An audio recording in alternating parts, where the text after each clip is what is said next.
এক এপ্রিলে এসএসসির পুরো প্যানেল বাতিল করেছিল কলকাতা হাইকোর্ট, আর 1 এপ্রিলে সেই রায় বহাল রাখল দেশের সর্বোচ্চ আদালত। প্রাতিষ্ঠানিক দুর্নীতির খেসারত দিতে হলো হাজার হাজার যোগ্য চাকরি প্রাপকদের। এই পুরো নিয়োগ প্রক্রিয়া কলঙ্কিত এবং জালিয়াতি করা শুধু নয়, জালিয়াতি ধামাচাপা দেওয়ার চেষ্টা হয়েছে বলে মন্তব্য করলেন দেশের প্রধান বিচারপতি। যদিও এই গোটাটার পেছনে বাম বিজেপির হাত যখন দেখছেন রাজ্যের মুখ্যমন্ত্রী, ঠিক তখনই মুখ্যমন্ত্রীকেই গ্রেফতারের দাবি তুলেছেন রাজ্যের বিরোধী দলনেতা।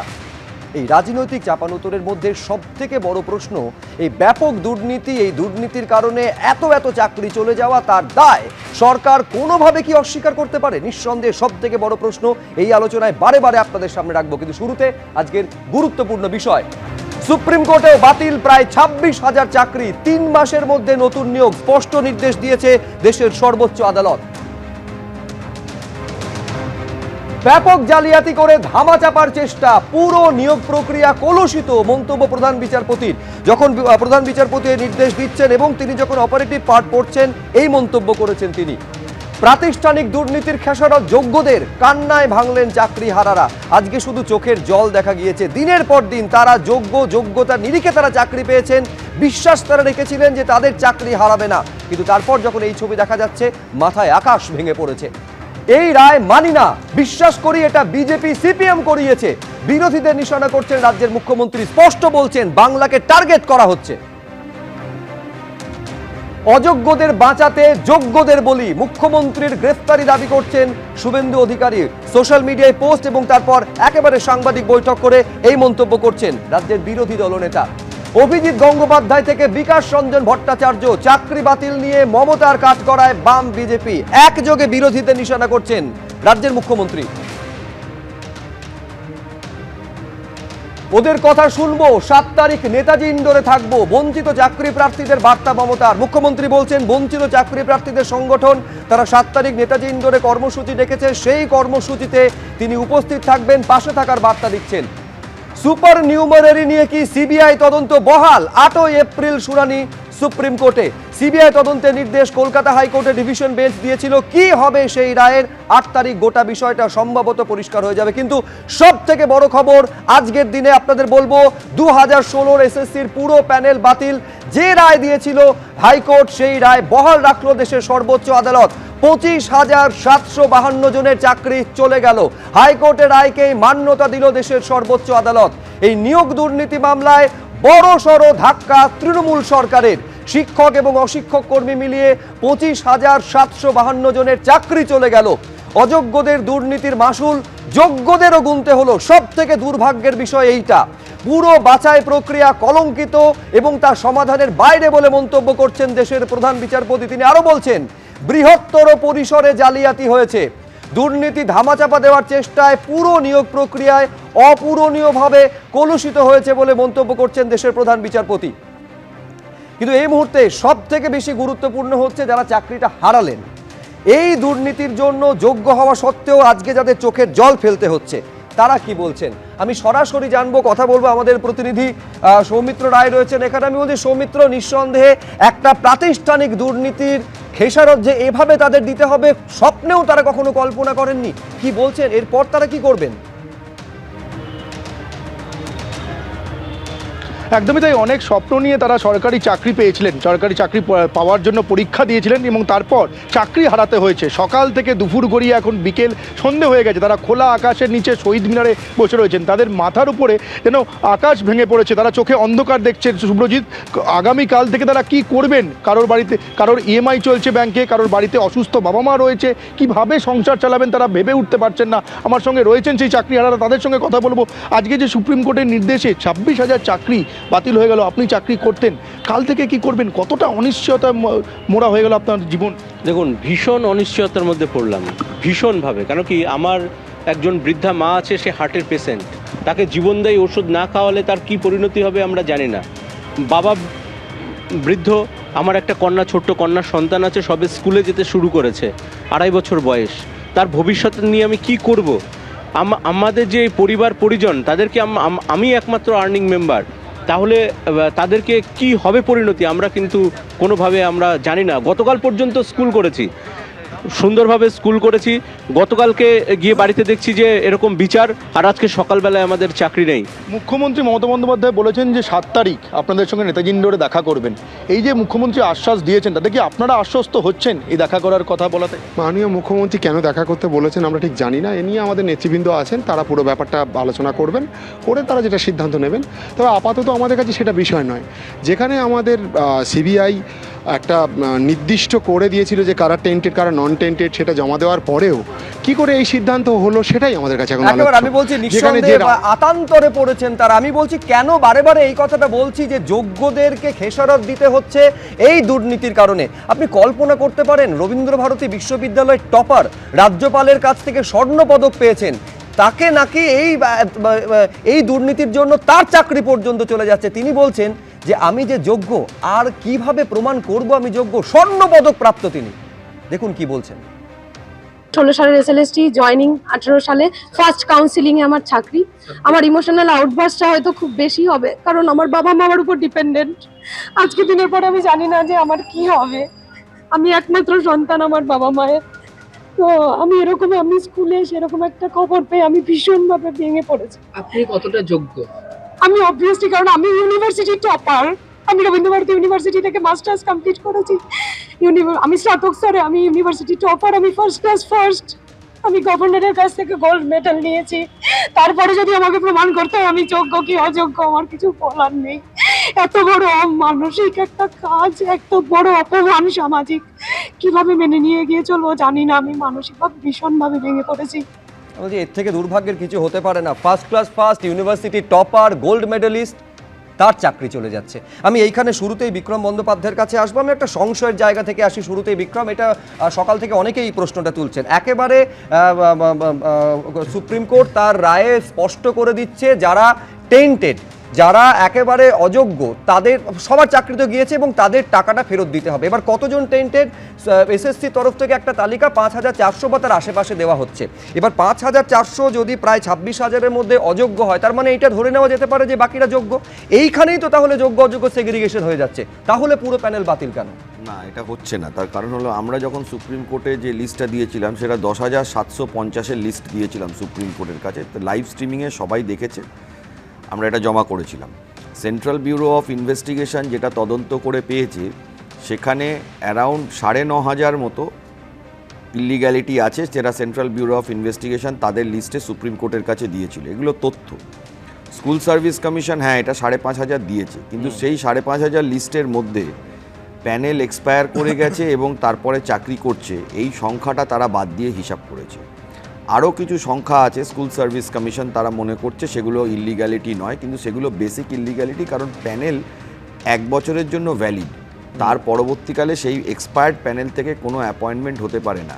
এই সংখ্যাটা বাড়লে অটোমেটিক্যালি এই সংখ্যাটা প্রায় 10,000-এর কাছাকাছি আসবেই। এবং বিভিন্ন ক্ষেত্রে এফিডেভিটের মধ্যে দেখা যাচ্ছে যে স্কুল সার্ভিস কমিশনের ফিগার বিভিন্ন এফিডেভিটে বিভিন্ন সময় বিভিন্ন রকম দাঁড়িয়ে আছে। তাই জন্য এক্স্যাক্ট ফিগারটা কত পরিমাণ দুর্নীতি হয়েছে সেটা কিন্তু কোনোভাবেই বিচার করা যাচ্ছে না, বা কোনোভাবে ফ্যাকচুয়ালিও বের করে আনা যাচ্ছে না। যখন এই রকম পরিস্থিতি হয়, সুপ্রিম কোর্টের এটা একটা জাজমেন্ট না, প্রচুর জাজমেন্ট আছে। যদি এক্স্যাক্ট ফিগার না বেরোয় তাহলে পুরো প্যানেল চলে যেতে পারে। এক্স্যাক্ট ফিগার নিয়ে এইটা সমস্যা, যার জন্য আপনি যদি সুপ্রিম কোর্টের অর্ডারের 42 নম্বর প্যারাগ্রাফটা দেখেন, সেখানে খুব স্পেসিফিকভাবে বলা আছে যে স্কুল সার্ভিস কমিশন প্রথমে এই ফিগারটাকে কিন্তু কভার আপ করার চেষ্টা করেছে। এইটা কভার আপ করতে গিয়ে বা ধামাচাপা দিতে গিয়ে এক্স্যাক্ট ফিগারটা কিন্তু পুরো গুলিয়ে গেছে যে এক্স্যাক্ট কত পরিমাণ এর মধ্যে দুর্নীতি আছে। একটা জিনিস মাথায় রাখতে হবে, এটা কিন্তু সার্ভিস জুরিসপ্রুডেন্সের মামলা, এটা কিন্তু ক্রিমিনাল জুরিসপ্রুডেন্সের মামলা না। এটা এই অ্যাঙ্গেলে কিন্তু আদালত দেখবে না, বাজারে অনেকে দেখতে পারে বিভিন্ন, আমি আইনের জায়গা থেকে বলছি, যখন সার্ভিস জুরিসপ্রুডেন্সের মামলায় কেউ যদি সার্ভিস পান বা কেউ যদি চাকরি পান, সেইখানে কিন্তু এক্স্যাক্ট ফিগারটা আসতে হবে, তবেই কিন্তু টেন্টেড নন টেন্টেড আলাদা করা হবে, এটাই বলা হয়েছে। এক্স্যাক্ট ফিগারটা প্রথমত আসছে না। দ্বিতীয় কথা খুব ইম্পর্টেন্ট, যেটা যখন হাইকোর্টে শুনানি হয়েছিল, প্রচুর অনেক হিয়ারিং হয়েছে, সিঙ্গেল বেঞ্চ, ডিভিশন বেঞ্চ, অনেক জায়গাতে অনেক শুনানি হয়েছে, সেখানে কিন্তু হাইকোর্ট বারবার করে স্কুল সার্ভিস কমিশনের কাছে জানতে চেয়েছিল, একদম 242 নম্বর প্যারাগ্রাফে একদম স্পেসিফিক হাইকোর্টের অর্ডারে রেকর্ড আছে যে whether there is any possibility of further illegality, সেখানে স্কুল সার্ভিস কমিশনের তরফ থেকে হাইকোর্টকে জানানো হয় yes there are possibilities of further illegalities. এটা যদি রাজ্য সরকারি কোনো সংস্থা এই সাবমিশন করে তাহলে আপনি বলুন বা যে কেউ একটা ফিগারটা যদি না না দেওয়া যায় তাহলে এক্সাক্ট ফিগারের থেকেও যেটা আরো ইম্পর্টেন্ট জিনিস বলছে পসিবিলিটিস অফ ফার্দার ইলিগ্যালিটির পসিবিলিটি এবং স্টেট গভর্নমেন্ট কলকাতা হাইকোর্ট থেকে শুরু করে সুপ্রিম কোর্ট, দর্শকদের মনে থাকবে কলকাতা হাইকোর্ট তার যখন বিচারপতি দেবাংশু বসাক এবং মোহাম্মদ সাব্বাহ রশিদি ডিভিশন বেঞ্চ যখন এই 26,000 চাকরি বাতিল করছে, স্পষ্ট বক্তব্য ছিল যে যেহেতু চাল এবং কাকড়কে আলাদা করা যায়নি সেই কারণে প্যানেল বাতিল করা হচ্ছে। একেবারে সুপ্রিম কোর্ট বারে বারে প্রশ্ন তুলেছে যে দাল মে কুছ কালা হয় ইয়া সব কুছ কালা হয়, এইটা কেন এসএসসি স্পষ্ট করতে পারলো না, নাকি এসএসসি করলো না, এইটা সব থেকে বড় প্রশ্ন। যারা পরীক্ষা নিল তারা জানে না কতজন টেন্টেড ক্যান্ডিডেট রয়েছে, কতজন অযোগ্য পরীক্ষার্থী রয়েছে। আমি এইখানে মণিশঙ্কর চট্টোপাধ্যায়ের কাছে আসবো, কিন্তু তার আগে এই রায়কে মানছি না স্পষ্ট জানাচ্ছেন মুখ্যমন্ত্রী মমতা বন্দ্যোপাধ্যায়। দেখুন কি বলছেন। জুডিশিয়ারির প্রতি we have the highest regard.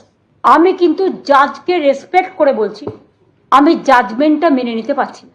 As such the appointments of this candidates are cancelled, however, এখানে লাইনটা হচ্ছে however, candidates who are already employed need not to be asked to refund or restitute any payments made to, তাদের কোনো payment করতে হবে না। কনক্লুশনের last paragraph 49, the disabled candidates mentioned in the previous paragraph will be allowed, মানে যাতে cancel করা হয়েছে, to participate in the press selection process, মানে তাদের অ্যালাউ করা যাবে যাদেরটা বাতিল করা হয়েছে as per court judgment, if required, যদি প্রয়োজন হয়, with age relaxation and other concession। আর মনে রাখবেন, school service commission is autonomous body, we never interfere আর উই ডোন্ট ইন্টারফেয়ার।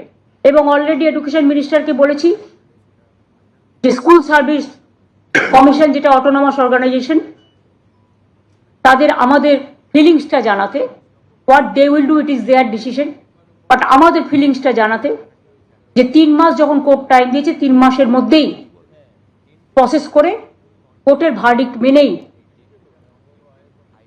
যে 25,000কে বাতিল করা হয়েছে তাদের, এবং সেই সময় যারা অ্যাপ্লাই করেছিল, এটা 2016 কেস সম্ভবত, সেটা এসএসসিটা ভালো বুঝবে, ইটস অটোনমাস অর্গানাইজেশন, তাদের মতো করে করবে। আজকে আমি এসছি প্রেস করতে, আমরা পুরো যৌথ পরিবার হিসেবে সবাই মিলে মানবিকভাবে তাদের পাশে দাঁড়াতে এসছি। আজকে সর্বোচ্চ আদালতের এই রায়ের জন্য যখন বাম বিজেপিকে কাঠগড়ায় তুলছেন মুখ্যমন্ত্রী, তখন মুখ্যমন্ত্রীর ইস্তফা দাবি করছেন রাজ্যের বিরোধী দলনেতা। দেখুন। স্বাধীনতার পরে সমস্ত নিয়ম ভেঙে ওএসডি টু এডুকেশন মিনিস্টার সেই কমিটির মেম্বার ছিলেন, পুরো নিয়ন্ত্রণটা নিয়েছিলেন পার্থ চট্টোপাধ্যায়, এবং 18 সাল থেকে 21 সাল পর্যন্ত দফায় দফায় দফায় এই অবৈধ নিয়োগগুলো আপনারা করেছেন, অর্থের বিনিময়ে, রাজনৈতিক পরিচয়ের বিনিময়ে, তৃণমূলের বড় নেতাদের আত্মীয় স্বজন হওয়ার সুবাদে। এ গরিত অপরাধ, একটাই দাবি, দফা 1 দাবি 1, মমতার পদত্যাগ। আমি বলছি মনিতা, স্পষ্ট প্রশ্ন, যদি এই যে রায়ের 20 নম্বর পয়েন্ট দেখেন, সেখানে স্পষ্ট বলছে সুপ্রিম কোর্ট যে ম্যানিপুলেশন এবং ফ্রড, একেবারে দুর্নীতি হয়েছে, জালিয়াতি হয়েছে ব্যাপক স্তরে, শুধু তাই নয়, সেটাকে ধামাচাপা দেওয়ার চেষ্টা হয়েছে। আমার স্পষ্ট প্রশ্ন, আজকে এই যোগ্যদের চোখের জলের জন্য রাজ্য সরকার দায় অস্বীকার করবে কিভাবে? দেখুন, এই ঘটনাটা নিয়ে তো মানে আজকে শুধু আলোচনা হচ্ছে না, হাইকোর্টে যখন রায় হয়েছিল আমি আপনাদের যুক্তিতর্কে বলেছিলাম যে যদি অনেকগুলো জাজের মধ্যে 4-5 জন যাদের নাম বলা হয় হাইকোর্টে, তাদের মধ্যে জাস্টিস দেবাংশু বসাক একজন আছে। আমি বলছি যে রায়টা যেটা হয়েছে সেইটা নিয়ে যারা মামলা করেছিলেন বা কোনো কোনো জায়গায় মিসলিড করা হচ্ছে, অনেকে বলছিল যে যারা চাকরি প্রার্থী তারা মামলা করেছেন তাদের চাকরিটা পাওয়ার জন্য, তাহলে তাদের চাকরি পাওয়ার জন্য যদি কেউ মামলা করে থাকেন তারা কিন্তু সেটা ঠিক বলেননি, এবং আজকের রায়ে সেটাও ভুল প্রমাণিত হয়েছে। আমি বলছি যারা কান্নায় ভেঙে পড়ছেন, সত্যি সত্যি তাদের জন্য দুঃখ হচ্ছে যে, কিন্তু যেমন আপনি দুটোকে মেলাতে পারছিলেন না, কে সত্যিকারের যোগ্য অযোগ্য, যারা সবাই কাঁদছেন তাদের মধ্যে সবাই যোগ্য হবে এটাও নয়। কমিশনের ছিল না আমি বলছি একদমই এইটাকে একেবারে দুধ কা দুধ পানি কা পানি করার দায়িত্ব তো কমিশনের ছিল। আমি বলছি এখানে অপরাধ হয়েছে, টাকা নিয়েছে রাজ্য সরকার বা এটা, ওরা তো বলছে আমি বলছি তালিকা দিতে পারেনি নাকি তালিকা দেয়নি, টাকার বিনিময়ে চাকরি বিক্রি হয়েছে, কার স্বার্থ রক্ষা করার চেষ্টা হয়েছে? স্বশাসিত সংস্থা তো বলছি, এটা রাজ্য সরকারও, ওরা একটা স্বশাসিত সংস্থা, নিজেরা সেটা ঠিক করবে কি করবে না করবে। এখন আমার কথা হচ্ছে তারা রাজ্য সরকার, কমিশন এবং মধ্যশিক্ষা পর্ষদ একসঙ্গে গেছিল সুপ্রিম কোর্টে। জানছি, আমি বলছি না তো, আমি দুর্নীতি হয়নি আমি একবারও বলছি না, যার জন্য অনেকে জেলে গেছে, জেল থেকে আবার ছাড়া পেয়েছেন। কিন্তু আমার কথা হচ্ছে যে যারা এটা নিয়ে প্রতিবাদ করছেন, যে রাজনৈতিক দল, আমি বলছি না একদমই অন্যায় করছে না, কিন্তু আমি বলছি সাধারণ মানুষের বারবার বলার অধিকার আছে, সাধারণ মানুষের দরকার হলে তৃণমূলকে প্রত্যাখ্যান করার অধিকার আছে। কিন্তু যে পার্টিগুলো ভাবছে যে তৃণমূল কংগ্রেস ব্যাকফুটে গেলে আমরা ফ্রন্ট ফুটে চলে আসবো, তৃণমূল কংগ্রেস ব্যাকফুটে, বিজেপি ফ্রন্ট ফুটে প্রশ্ন নয়, আজকে ব্যাকফুটে যাচ্ছে যারা যোগ্য। বেসিকটা বোঝার চেষ্টা করুন, এই দুর্নীতির জন্য যোগ্যদের আজকে চোখের জল ফেলতে হচ্ছে।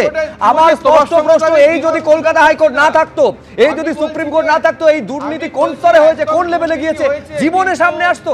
দেখুন, কলকাতা হাইকোর্টের রায় সুপ্রিম কোর্টে যেভাবে আজকে বহাল রাখা হয়েছে, তা রাজ্য সরকারের কাছে, তৃণমূল সরকারের কাছে নিঃসন্দেহে একটা বিড়ম্বনার বড় কারণ। কিন্তু এই গোটাটার পেছনে সম্পূর্ণ বাম বিজেপির হাত দেখেছেন তৃণমূল নেত্রী, রাজ্যের মুখ্যমন্ত্রী মমতা বন্দ্যোপাধ্যায়। বিকাশ রঞ্জন ভট্টাচার্য থেকে শুরু করে সুকান্ত মজুমদার, অভিজিৎ গঙ্গোপাধ্যায়, কারুর নাম করে কারুর নাম না করে আক্রমণ শানিয়েছেন তিনি। কি বলেছেন রাজ্যের মুখ্যমন্ত্রী, পাল্টা উত্তরে কে কি বললেন দেখুন। আর আমি অবাক হয়ে যাই, এখানে কেসটা করেছিলেন কে? বিকাশ বাবু। তিনি তো পৃথিবীর সবচেয়ে বৃহত্তম লয়ার, তাকে কেন তিনি এখনো নোবেল প্রাইজ পাচ্ছেন না আমি জানি না। পাওয়া উচিত। ভাবছি একটা রেকমেন্ডেশন করব। এতগুলো মানুষের চাকরি যাওয়ার পরে বিজেপির মন্ত্রী সুকান্ত বাবু বলছেন এর জন্য অযোগ্যদের জন্য যোগ্যদের চাকরি গেছে, এর জন্য আমি নাকি দায়ী।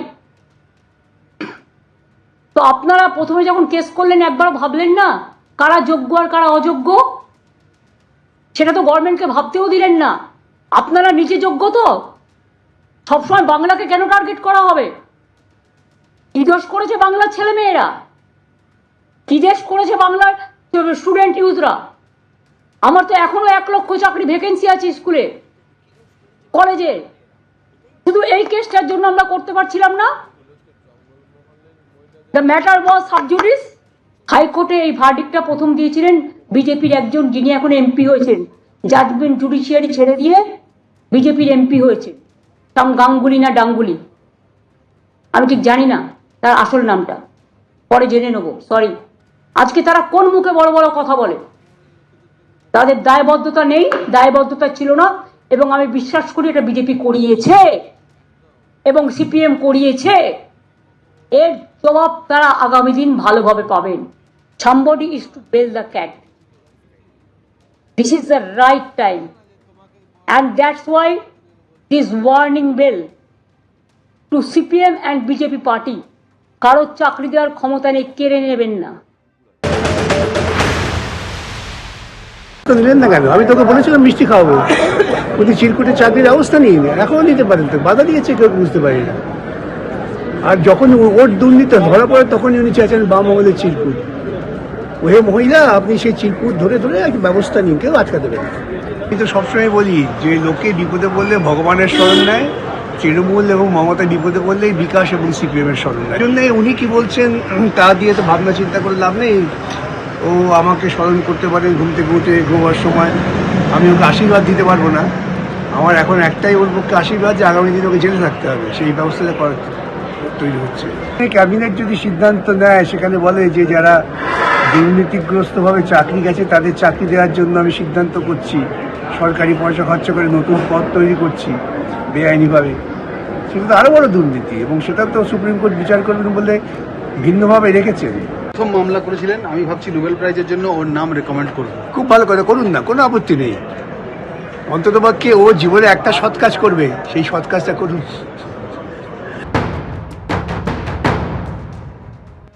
দেখুন, এটা ওই ভদ্রমহিলা আসলে জোচ্চুরি করতে গিয়ে ধরা পড়ে গেছেন, ব্যাপক জোচ্চুরি করেছিলেন, ধরা পড়ে গেছেন এবং ধরা পড়ে গিয়ে সুপ্রিম কোর্ট অবধি যখন এসেছে, সুপ্রিম কোর্টও বলে দিয়েছে যেখানে ব্যাপক দুর্নীতি আছে। আমি তো মনে করি ওই মহিলার এক্ষুনি মুখ্যমন্ত্রীর পদ থেকে ত্যাগ করা উচিত। মমতা যদি তাড়াতাড়ি পদত্যাগ করে তাহলে ভালো, না হলে পশ্চিমবঙ্গের মানুষ খুব শিগগিরই তাকে ছুঁড়ে ফেলে দেবে। এবং এদের এই দুর্নীতির জন্য এতগুলো ছেলে সর্বনাশ হয়ে গেল। কিছু ছেলে যারা সঠিকভাবে চাকরি পেয়েছিল তাদেরটাও গেল, অথচ এইটা আলাদা করা যেত, এইটা আজও আলাদা করা যায়। আজকে যোগ্য যারা পরীক্ষা দিয়ে চাকরি পেয়েছিলেন, যারা শিক্ষক হয়েছিলেন, তাদের চাকরি আজকে চলে গেল শুধুমাত্র মমতা বন্দ্যোপাধ্যায়ের পার্টির লোকেদেরকে, অর্থাৎ অযোগ্য যারা পয়সা দিয়ে চাকরি পেয়েছিল তাদের চাকরিটা বাঁচানোর জন্য মমতা বন্দ্যোপাধ্যায় এই পুরো 26,000 লোকের চাকরি বলিদান দিয়ে দিলেন। এর জন্য দায়ী হচ্ছে মমতা বন্দ্যোপাধ্যায়। এই যে 26,000 পরিবার আজকে রাস্তায় বসে গেল, এর জন্য যদি কেউ দায়ী থাকে তা হচ্ছে তৃণমূল কংগ্রেস এবং তৃণমূল কংগ্রেসের সর্বময় কর্ত্রী মমতা বন্দ্যোপাধ্যায় এবং তার চেলাচামুন্ডা, যারা লাখ লাখ টাকা নিয়ে এই চাকরিগুলো, কিছু চাকরি এর মধ্যে থেকে 26,000-এর মধ্যে থেকে যারা অযোগ্য তাদের চাকরিগুলো দিয়েছিল। আসলে সজলদা এবং সজলদার দল হচ্ছে বাংলা বিরোধী। কেন এই কথা বলছি? মুখ্যমন্ত্রী বলছেন যে বাংলার ট্যালেন্টকে ওরা ভয় পায়। ওরা বলতে কাদের কথা? এইটা একেবারে স্পষ্ট। বাংলাকে পিছিয়ে দেওয়ার জন্য পরিকল্পনা করছেন সজলদা আপনারা। একেবারে অযোগ্যদের জন্য, দুর্নীতির জন্য একটা বড় অঙ্কের যোগ্যদের চাকরি চলে গেল, একদম ফ্যাক্ট। কিন্তু তার জন্য কি আদৌ রাজ্য সরকারকে দায়ী করা যায়? মুখ্যমন্ত্রী বলছেন স্কুল সার্ভিস কমিশন একটা অটোনমাস বডি, রাজ্য সেখানে কখনো নাক গলায় না। রাজ্য সরকারকে কেন কাঠগড়ায় তুলছেন? আমি একটা কথা বলবো, উনি আসলে এগুলো জানেন না বা জেনেও না জানার ভান করেন, সেটা আমি জানি না। আমার যেটা মনে হয়, 16-র নির্বাচনে যদি একজনের চাকরিটা যেত তাহলে আজকে 26,000-এর চাকরি যেত না। আর 26,000-এর চাকরি এইভাবে মাঝপথে 6টা বছর কাজ করার পর তাদের এখন মাইনে ফেরত দিতে হলে তারা পথে নয়, তাদের কিডনি বিক্রি করেও তারা টাকা দিতে পারবে না। আমি আপনাদের কথা বলি যে একটা এসএসসি একটা বছরে 16 সালে তাতে 17 রকমের দুর্নীতি। আমি বিশ্বাস করুন, আজকে আমি ওনার প্রেস কনফারেন্সটা দেখছিলাম আর মনে মনে ভাবছিলাম যে জীবনে আমি অনেক বেহায়া দেখেছি, অনেক নির্লজ্জ দেখেছি, অনেক দোকান কাটা দেখেছি, অনেক খেপা পাগলকেও দেখেছি, কিন্তু ঠিক এই ধরনের মানুষ আমি কখনো আমি একটু আপত্তি জানাচ্ছি সজলদা, চেয়ারকে সম্মান করুন। আপনার ব্যক্তিগতভাবে মুখ্যমন্ত্রী সম্পর্কে সমালোচনা থাকতে পারে, তিনি রাজ্যের মুখ্যমন্ত্রী, চেয়ারকে সম্মান করুন। আমি মুখ্যমন্ত্রীর নাম করিনি, কিন্তু আমি এই রকম মানুষ দেখিনি। বলছেন অভিজিৎ গাঙ্গুলির কথা, আরে মানে আমি এনাকে যদি উন্মাদ না বলি তাহলে কাকে বলবো? অভিজিৎ গাঙ্গুলির সিদ্ধান্ত যদি উনি মেনে নিতেন তাহলে আজকে 26,000 নয়, এটা 7,000-এ দাঁড়াতো। কি অসভ্যের মতন কথা বলছেন। বিকাশ রঞ্জন ভট্টাচার্য, তাকে আমি নোবেল, আমরাও চাই ওনার ক্ষেত্রেও যেন নোবেল হয়, ভবিষ্যতে যেন ওনারও নোবেল হয়, মানে ওনার জামিন যেন না হয়। আমি আপনাকে একটা কথা বলি, দেখুন কোথায় দাঁড়িয়ে আছি আমরা। আজকে 26,000-এর চাকরি গেছে, 26,000 মানুষকে নিয়ে এবার রাজনীতি শুরু করবার জন্য আবার ইন্ডোরে ডেকে পাঠাচ্ছে। আর কোথায় যাবে? 6টা বছর দেখুন, যারা চুরি করে চাকরি পেয়েছে তারা কি সবাই অযোগ্য ছিল? হয়তো ছিল না। যদি বাড়ির নিচে দিয়ে তৃণমূলের নেতা ফেরিওয়ালা হয়ে যায়, চাকরি নেবে গো বাবু চাকরি, তাহলে অনেক বাবা মাই তার হয়তো এফডি ভেঙে, তার পেনশনের টাকা ভেঙে, সোনা বেচে তারা এই চাকরিটা অ্যাসিওর করেছে তার ছেলের জন্য। আজকে সেই টাকা গেছে, এরপর তারা তাদের জীবন বানিয়েছে, সংসার করেছে, বাচ্চা কাচ্চা হয়েছে, তারা বাড়ি নিয়েছে, ইএমআই আছে, এবার তাদের চাকরি গেল। এরপরে কোর্ট বলছে এই টাকাটাও ফেরত দিতে হবে। বলুন কোথা থেকে আসবে? এদের আমি বলবো যে আপনারা নিজেদের মানসিক স্থিরতা রাখুন, কিন্তু আমি থাকলেও আমি ওখানে রাখতে পারতাম কিনা জানি না। এরা তো আত্মহত্যা করেছে, এদের কাছে কোনো আমি তীব্র আপত্তি জানাচ্ছি। এটা আপনি বলতে পারেন না, না না, এটা আপনি বলতে পারেন না, আমার দায়িত্বে বলছি, এটা আপনি বলতে পারেন না। আমি বলতে পারি না, কিন্তু বলতে বাধ্য না। সৈকত গিরি বলতে পারেন না, বলতে পারেন না। আমি বলছি এই মুহূর্তে যারা অত্যন্ত হতাশার মধ্যে আছে, এটা বলতে পারেন না আপনি। হতাশা ক্রিয়েট করেছে কে? সৈকত গিরি এটা বলতে পারেন না আপনি। সৈকত গিরি, আমি বলছি শুভেন্দু বাবু, আমি আবার আসবো আপনাকে। আমি বলছি আজকের দিনটা অত্যন্ত লজ্জাজনক বাংলার শিক্ষা জগতের জন্য। সম্ভবত স্বাধীনতার পর এরকম কলঙ্কজনক কালো দিন সম্ভবত আর দ্বিতীয় দিন আসেনি। বাংলার শিক্ষা জগৎকে কোন জায়গায় দাঁড় করানো হলো? অযোগ্যদের বাঁচাতে দায়িত্ব নিয়ে মমতা বন্দ্যোপাধ্যায়ের সরকার, মামাটি মানুষের সরকার যোগ্যদের পথে বসালেন। 26,000 যে চাকুরিরত শিক্ষক শিক্ষিকা গ্রুপ সি গ্রুপ ডি তাদের সকলের কাছে আমাদের আন্তরিকভাবে পাশে থাকা উচিত। কিন্তু গুরুত্বপূর্ণ দুটো বিষয়, এক, যখন চাকরি বিক্রি হচ্ছিল, চাকরি লুট হচ্ছিল, তখন মমতা বন্দ্যোপাধ্যায়ের সরকার একদম এই দুর্নীতিগ্রস্ত দালালদের হাতে এসএসসি শিক্ষা দপ্তরকে তুলে দিয়েছিলেন। 2016 সাল রাজ্যের ক্যাবিনেটের মাথায় মমতা বন্দ্যোপাধ্যায় নাম্বার 2 নাম শুভেন্দু অধিকারী, তৃণমূল বিজেপি হাতে হাত মিলিয়ে এই চাকরি বিক্রি করেছিল। আজকের দিনে দাঁড়িয়ে আমরা তাই স্লোগান দিয়েছি, হিন্দু মুসলিম ভাই ভাই চাকরি চোরেদের শাস্তি চাই।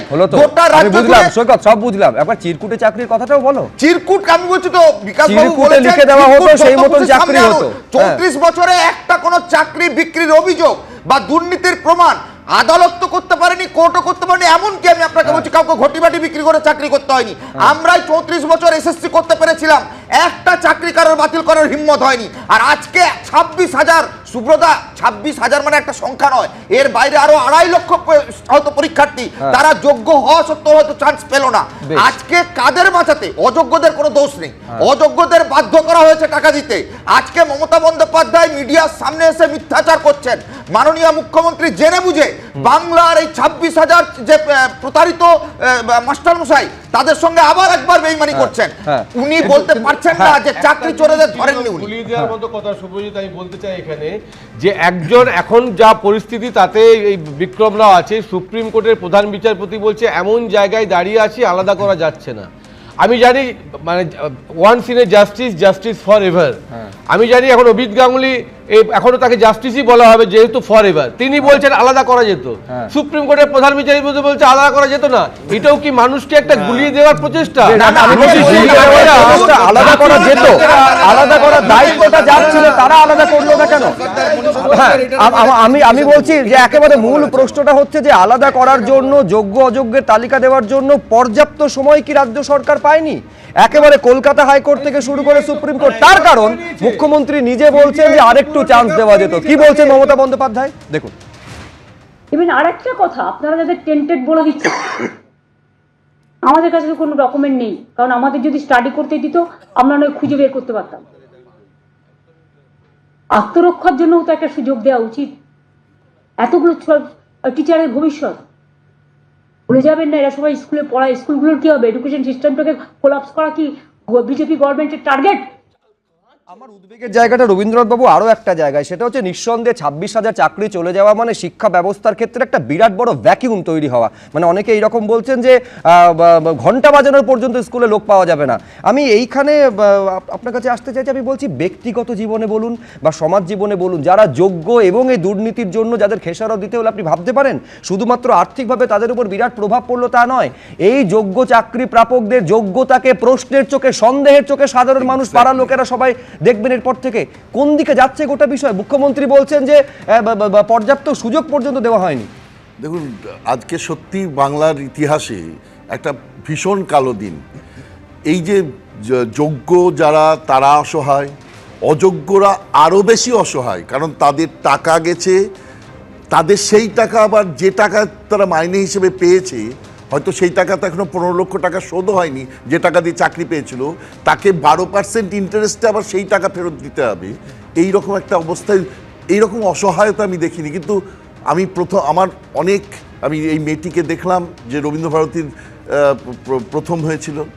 আমার অনেক ছাত্রছাত্রী যারা আমরা দেখতে পাচ্ছি বা ফোনে তারা কান্নাকাটি করেছে, তো তাদের আমি একটাই কথা বলবো, মানুষের জীবনে পরিস্থিতি অনেক জটিল হয়, অনেক সময় মানুষ পরিস্থিতির শিকার হয়, কিন্তু এই হতাশার মধ্যে থেকো না, নিশ্চয়ই কিছু হবে। জীবন কিন্তু সংগ্রামের মধ্যে দিয়ে চলে। এই জায়গার মধ্যে থেকে যে হতাশ হয়ে গিয়ে এমন কিছু একটা ঘটিয়ে ফেললাম যার থেকে আর তুমি ফেরত আসতে পারবে না, এই রকম জায়গায় আমি আমার সমস্ত ছাত্রছাত্রী এবং ছাত্রছাত্রী তুল্য যারা আছে তাদেরকে প্রথমেই বলি, নিজেরা ফাইট করো, নিশ্চয়ই আবার কোনো একটা জায়গায় আমরা এসে পৌঁছতে পারবো। এবার দ্বিতীয় বলি যে এই যে ধরুন অযোগ্য প্রার্থীদের নিয়ে গোটা বিষয়টা করা হলো, পরবর্তী জেনারেশন নষ্ট হচ্ছে। ওদিকে স্কুলগুলোতে একে তো স্কুলে লোক নেই, তারপর শোনা যাচ্ছে যে স্কুল থেকে বেরিয়ে এসছে বিভিন্ন স্কুলে তাদের একটা টিচার নেই এই মুহূর্তে, কারণ সবার চাকরি চলে গেছে। এই রকম একটা অবস্থায় পশ্চিমবঙ্গ গেল কেন? 97 সালে 1 এপ্রিল চালু হয়েছিল, সেই এপ্রিল মাস 1 এপ্রিল চালু হয়েছিল এসএসসি, এত বছর ধরে চললো। ওই 16 সালের আগে পর্যন্ত, মানে 11 সালে উনি এলেন, তৃণমূল এলো, তারপর থেকে এই ঘটনাগুলো 12, 16 এই ঘটনাগুলো ঘটলো কেন?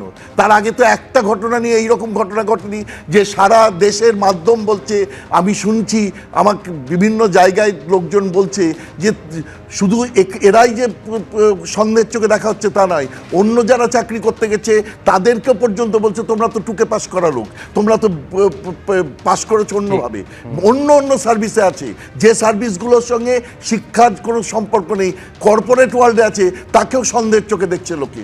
এইরকম একটা জায়গায় পশ্চিমবঙ্গ গেল কেন? আজকে এক সময় পশ্চিমবঙ্গ সাংঘাতিক একটা মানে নাম পাত, মানে what Bengal things today India things tomorrow বলা হতো, সেই জায়গা থেকে আজকে এইরকম একটা জায়গায় চলে গেলো, একটা ফেইল্ড গভর্নেন্স, এমন একটা শাসন, এমন একটা জায়গায় চলে গেছে, ব্যর্থ শাসন। এই শাসনের কোনো মানে নেই, এই শাসন থেকে আমরা মুক্তি চাই, আমাদের ছেলেমেয়েদের মুক্তি দিতে চাই। আজকে সুপ্রিম কোর্টের এই রায় সামনে আসার পর যারা চাকরি হারালেন তাদের একটা অংশ তৃণমূল ভবনে যান এবং শিক্ষামন্ত্রী ব্রাত্য বসুর সঙ্গে তারা দেখা করেন। এই হচ্ছে সেই মুহূর্তের ছবি আপনারা দেখতে পাচ্ছেন। যারা সর্বোচ্চ আদালত কলকাতা হাইকোর্টের রায় বহাল রাখার পর চাকরি যারা হারালেন প্রায় 26,000, তাদেরই একটা অংশ তারা আজকে তৃণমূল ভবনে গিয়ে ব্রাত্য বসু রাজ্যের শিক্ষামন্ত্রীর সঙ্গে দেখা করেছেন। কি বলছেন তারা একবার শুনবো। আমরা আশাহত, আমরা কখনো চাইনি যে এরকম রায় হোক। আমরা ভীষণ হতাশ যে দেশের বিচার ব্যবস্থা আমাদের যোগ্যদেরকে এরকমভাবে একটা মানে দুর্নীতির দায়ে যারা জড়িত তাদের সঙ্গে এক ঘরে ঠেলে। মুখ্যমন্ত্রী বলেছেন, আজকে আপনারা শুনেছেন, আমরা দেখা করতে চেয়েছিলাম এতদিন ধরে তার সাথে, তিনি কিন্তু আমাদের সাথে দেখা করেননি। এখন তিনি একটা সুযোগ দিয়েছেন দেখা করার, উনি চেয়েছেন, তাই 7 তারিখ আমরা দেখা করব বলে এই অ্যাপ্লিকেশনটা তার কাছে, শিক্ষামন্ত্রীর কাছে দিতে এসেছি। আমরা এত দীর্ঘদিন ধরেই তো আমরা মাননীয়ার সঙ্গে দেখা করতে চেয়েছিলাম, তো মাননীয়া আজকে প্রেস কনফারেন্সে বলেছেন যে আমাদের সঙ্গে তিনি দেখা করবেন, তাই আমরাও তার সঙ্গে যে দেখা করতে চাই, এটাই আমাদের সাক্ষাৎ প্রার্থনা ছিল। আমাদের জীবন এবং জীবিকা সবই তো অস্তাচলে চলে গেছে, তাই আমরা যে এত দীর্ঘদিন ধরে যে তার সঙ্গে সাক্ষাৎ করতে চেয়েছিলাম, সেটি যে আমরা 7 তারিখে তার সঙ্গে দেখা করতে যাব, এটি আমাদের আচ্ছা, চাকরি হারারা বলছেন প্রেস কনফারেন্সে সিএম বলেছেন তিনি দেখা করবেন 7 তারিখে, সেই নিয়ে ব্রাত্য বসুর সঙ্গে কথা বলতে এসেছিলেন। ঠিক কি বলেছেন রাজ্যের মুখ্যমন্ত্রী? নেতাজি ইন্ডোর স্টেডিয়ামে এই বঞ্চিত চাকরি প্রার্থীদের সংগঠনের তরফে যে কর্মসূচি, সেখানে মমতা বন্দ্যোপাধ্যায় চাকরি হারাদের, বঞ্চিতদের কথা শোনার জন্য তিনি থাকবেন। কি বলেছেন প্রেস কনফারেন্সে দেখুন। আমি শিক্ষক শিক্ষিকারা আমি শুনেছি অনেকে ডিপ্রেসড, তারা আপসেট এবং ডিপ্রেশনে চলে যাচ্ছেন অনেকে। কোনো একটা ঘটনা যদি ঘটে তার জন্য দায়ী থাকবে কে? এই পরিবারগুলো যদি অচল হয়ে যায় তাহলে বিজেপি সিপিএমও কিন্তু সচল থাকবেন না, এটা মাথায় রাখতে হবে। কোনো ঘটনা ঘটলে দায়িত্ব আপনাদের হবে, আপনাদের নিতে হবে। তারা একটা ডিপ্রাইভ টিচার্স অ্যাসোসিয়েশন তৈরি করেছেন জাস্টিস পাওয়ার জন্য। তারা এডুকেশন মিনিস্টারকে একটা রিকোয়েস্ট করেছে যে তারা সবাই এক জায়গায় একত্রিত হতে চান। 7 তারিখে তারা ইন্ডোর স্টেডিয়াম বুক করেছেন। আমি 7 তারিখ 12টা 15 নাগাদ তাদের কাছে যাব এবং এটুকু বলতে যাব, ধৈর্য হারাবেন না। যখন প্রসেস হবে, আপনাদের তো সবাইকে অ্যাপ্লাই করতে বলেছে কোর্ট, আপনারা অ্যাপ্লাই করুন। আর আমরা চেষ্টা করব যাতে খুব তাড়াতাড়ি সমস্যার সমাধান হয়। যারা আপনারা আজকে বঞ্চিত হয়েছেন ন্যায্যভাবে, তাদের পাশে আমরা ছিলাম, আছি এবং থাকবো। তাতে যদি বিজেপি আমায় মনে ভাবে যে মানবিকতার স্বার্থে দাঁড়ালাম বলে তারা আমাদের সবাইকে জেলে পুরে দেবে, আই ওয়েলকাম, আমি সেটাকে স্বাগত জানাবো, আহ্বান জানাচ্ছি। মুখ্যমন্ত্রীর বক্তব্যের একটা অংশের ক্ল্যারিফিকেশন দিতে চাইছে বিক্রম। আমি বিক্রমের বক্তব্যের সঙ্গে আরেকটা আমার কৌতূহল যোগ করব, সেটাও একটা ক্ল্যারিফিকেশন যে এই যে এরপর যে নতুন করে ফ্রেশ সিলেকশন করার কথা সুপ্রিম কোর্ট বলেছে, সেখানে তাহলে কারা বিক্রম অংশগ্রহণ করতে পারবে? 2016 যারা আবেদন করেছিল এবং 26,000 প্যানেল, তারা নাকি তার বাইরেও সবাই করতে পারবেন? দেখুন, মুখ্যমন্ত্রী একটি কথা বলেছেন যে টাকা কাউকে ফেরত দিতে হবে না, কথাটা সম্পূর্ণ ভুল। যারা যারা টেন্টেড, না আমি একটু বলিনি, যারা টেন্টেড ক্যান্ডিডেট তাদেরকে টাকা ফেরত দিতে হবে। যারা নন টেন্টেড ক্যান্ডিডেট, যাদের চাকরি চলে গেছে, তাদেরকে টাকা ফেরত দিতে হবে না। এবার সিলেকশন প্রসেসে বসতে পারবে কারা? সিলেকশন প্রসেসে 2016 সালে যারা অ্যাপ্লাই করেছিলেন তারা প্রত্যেকে বসতে পারবেন, এবং শুধু তার মধ্যে টেন্টেড ক্যান্ডিডেটরা বাদ হবে। অর্ডার পরে এটার ইন্টারপ্রিটেশন আমি আপনাদেরকে জানালাম। না সেই সংখ্যাটা কত, কারণ সেটা তো ফিক্সড কোনো সংখ্যা নেই। না, 2016 সালে অ্যাপ্লাই করেছিলেন অ্যারাউন্ড 25 লাখ অ্যাপ্লিকেন্টস, হলো তারা প্রত্যেকে বসতে পারবে এই পরীক্ষায়। শুধুমাত্র যারা ডিটারমাইন্ড টিল নাও একটা সংখ্যা আছে, টেন্টেড আইডেন্টিফাইড টিল নাও, হ্যাঁ যতগুলো টেন্টেড আজ অবধি আইডেন্টিফাইড হয়েছে, মানে ধরুন সিবিআই লিস্টে 8000 9000 আছে, স্কুল সার্ভিস কমিশনের তাদের লিস্টে আছে, তাদের একদম পুরো তো নাম রোল নাম্বার প্রত্যেক কজন আছে। Those who have been identified as tainted, তাদের বাদ দিয়ে যে সংখ্যা আছে যারা পরীক্ষায় পার্টিসিপেট করেছে তারা প্রত্যেকেই পরীক্ষায় বসতে পারবেন নতুন সিলেকশন পাস। ওএমআর সিটগুলো ওয়েবসাইটে আপলোড করার কথাও বলেছেন। না, ওএমআর সিট তো ওয়েবসাইটে আগেই আপলোড হয়েছিল, বেশ কিছু ওএমআর সিট আপলোড হয়েছিল এবং সেগুলো সব আছে। সেখান থেকে রেকর্ডস থেকে যারা টেন্টেড তাদের বাদ দিয়ে বেশ শুভ্র, তুমি তো আমার কথা থামিয়ে দিচ্ছ, কিন্তু আমি একটা কথা বলি না, ঠিক আছে আমি একটা কথা বলি, ঠিক আছে এখন বলছি না, আমি বলছি শুভ্র, এই যে শিক্ষক এটা একটা নোবেল প্রফেশন।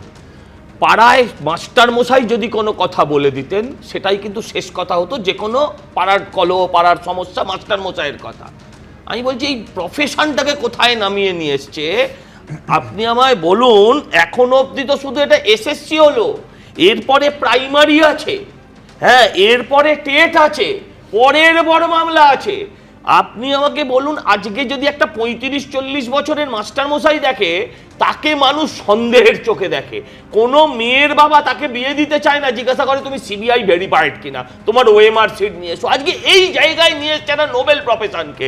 আমি বলছি যে আপনাদেরকে একটা কথা অত্যন্ত পরিষ্কারভাবে আমি বলতে চাই, যে আজকেও উনি এই বিজেপি সিপিএম কংগ্রেস তৃণমূল এসব করছে, আজকে উনি এত জঘন্য বলছেন এই ডিপ্রাইভড এদেরকে নিয়ে ইন্ডোর স্টেডিয়ামে তারাই সভা ডেকেছিল, সম্পূর্ণ মিথ্যা কথা। আপনি দেখান, যদি দেখাতে পারেন যে আগে এরা বুকিং করেছিল। আরেকটা কথা বলে শেষ করে দিই, তৃণমূলের কিছু বঞ্চিত বাঁদর আছে যারা ফেসবুক করে, তারাও আজকে নির্লজ্জভাবে এদেরকে সমর্থন করছে। আমি অনুরোধ করব যে সামাজিক বয়কট করা হোক। আমার কথা হচ্ছে যে সত্যি সত্যি সুপ্রিম কোর্টের রায় যেটা হয়েছে সেটাকে তো আমি ইললিগ্যাল বা অন্যায় বলতে পারি না। আমি বলতে পারি যে রায়টা সম্পর্কে আমার পছন্দ না হতে পারে, আমি ক্লারিফিকেশনের কিছু আমি বিয়ে করতে পারি। কিন্তু আমি বলছি যে দেখো, এতদিন ধরে যে মামলাটা চলছে তারা কিন্তু অ্যালাউ করেছিল 10 বছর ধরে এই অযোগ্য লোকগুলোকে কিন্তু চাকরি করতে দেবে। আরো একটা মামলা আছে, সুপার নিউমেরারি পোস্টের মামলাটা 8 তারিখে আছে। আমি বলছি না আমি বলছি না মনীষা, আমি বলছি এরা তো চাকরি আজ পর্যন্ত করছিল, যখন চিফ জাস্টিস আজ পর্যন্ত তো করছিল, চাকরি করেছিলেন উইথ আ রাইডার, আমি বলছি যে সুপ্রিম কোর্ট হোক হাইকোর্ট হোক, মামলাগুলোকে যদি ত্বরান্বিত করে তাড়াতাড়ির মধ্যে রায় দেওয়া যায়, তার দ্বিতীয় কথা হচ্ছে পৌঁছতোই না যদি গোড়ায় একেবারে যোগ্য অযোগ্য আলাদা করতে পারতো বা করতো এসএসসি সৈকতগিরি। দুটো লাইন না আর বলতে হবে, অনেক বলেছেন। এক নম্বর ব্যানার্জি কিন্তু দেখবে এদেরকে, আরে মমতা ব্যানার্জি দেখবে, সবাইকে দেখছো মমতা ব্যানার্জি। শুনুন তো, এই রাজ্যে এক সেকেন্ড চাকরি হারাদের বক্তব্য বোধহয় মণিশঙ্কর চট্টোপাধ্যায় শোনেননি। তাদের বক্তব্য হচ্ছে এতদিন মমতা বন্দ্যোপাধ্যায় আসেননি, আজকে দেখা করতে যাচ্ছেন। হ্যাঁ সৈকত প্লিজ, এবার থামুন।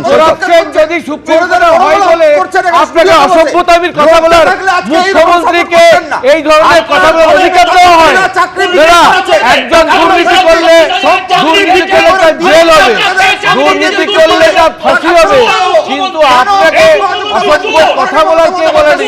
এই জন্য আপনারা শূন্য, আপনাদের বলার রাইট নেই।